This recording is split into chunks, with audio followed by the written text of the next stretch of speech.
There's a version of Wall Street that most people know: suits, charts, conferences. People saying words like synergy unironically.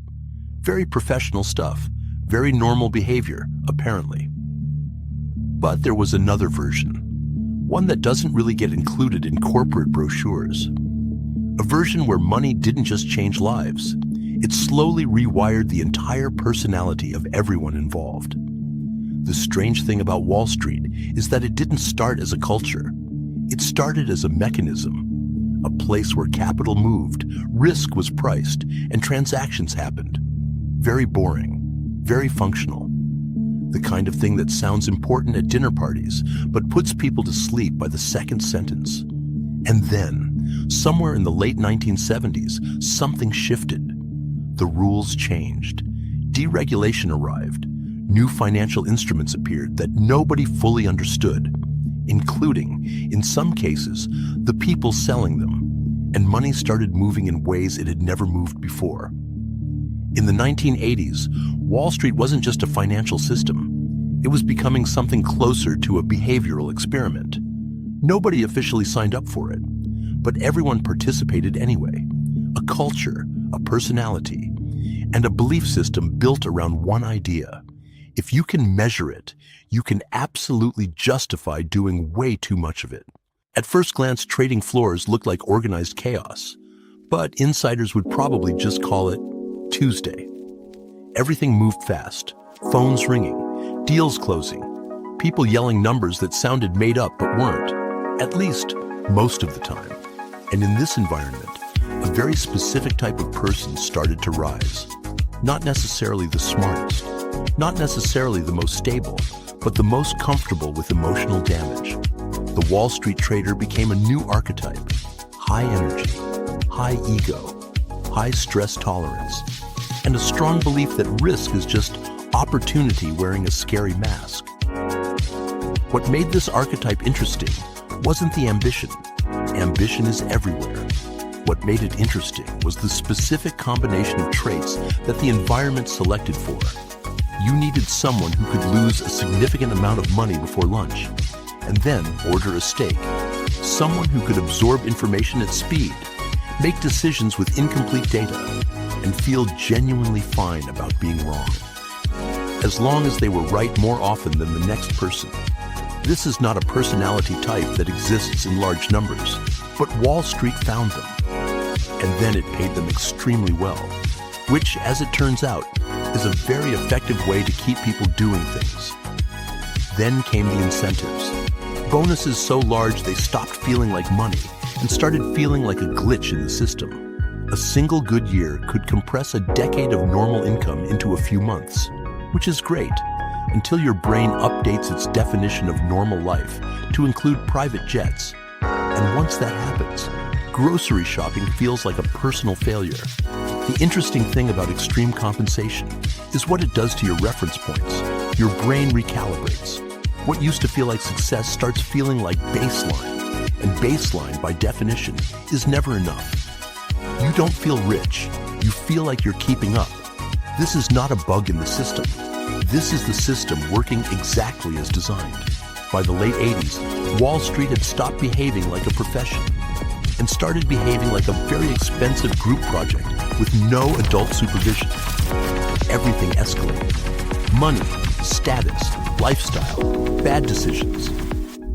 Luxury stopped being a reward. It became the entry fee, and anything below it started to feel like poverty, even when it objectively wasn't. The interesting part is not that people made a lot of money. It's that the environment rewarded escalation, like it was a competitive sport. You had a good year. Great. Now do something more insane next year. No pressure, just your entire identity on the line. And slowly, very slowly, what looked like ambition started blending into something else, something more like addiction, but with better suits. Here's what addiction and extreme finance culture have in common. Both involve chasing a feeling that gets harder to reach over time. The first big bonus feels like a revelation. The second feels good. By the fifth, you're doing the math on whether you can afford a second property in a city you've visited twice. The numbers keep going up. The feeling keeps going sideways. And the environment didn't discourage this, it celebrated it. The people who pushed hardest got promoted. The people who showed restraint got managed out. The feedback loop was perfectly calibrated to produce one outcome: more risk, more leverage, more everything. Until eventually the question stopped being, should we do this? And became, why haven't we done this yet? Which historically is never a great sign. But systems built on constant escalation have a small problem. They eventually run out of places to escalate to. Regulation increased, markets matured, reality unfortunately showed up, and the reaction was not great. Some traders left with fortunes, some left with lawsuits, and some left with what can only be described as confused why normal life doesn't feel like a casino anymore.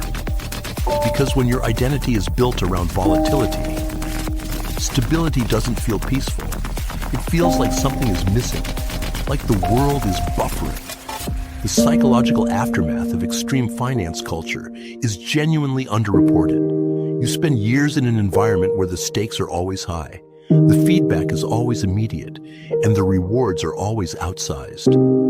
And then one day, for whatever reason, that stops. And you're left in a world where things move slowly, where outcomes take months, not minutes, where nobody is yelling and nothing is on fire, and the silence feels deeply wrong. Some people adapted. Some people found other environments that replicated the feeling. Startups, trading desks in other cities, anything with enough volatility to feel familiar. And some people just stayed confused, perpetually waiting for the next trade that never came. The fall wasn't always dramatic.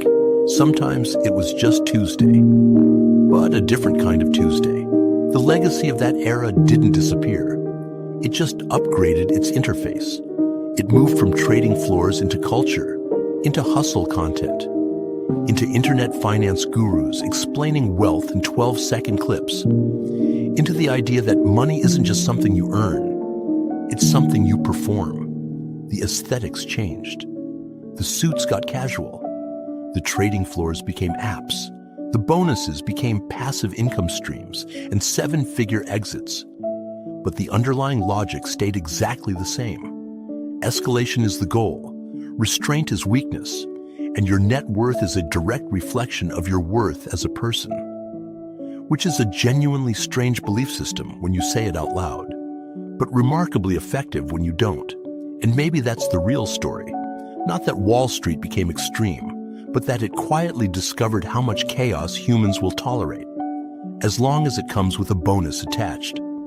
The culture found its way into every corner of modern ambition. The startup founder who hasn't slept in 3 days and calls it the grind. The influencer building a personal brand, like it's a hedge fund. The 24-year-old with a trading account and a podcast about financial freedom. All of them, in their own way, running the same experiment, chasing the same feeling, wearing slightly different suits. And the question remains, was it ever about money? Or was it just entertainment with financial consequences?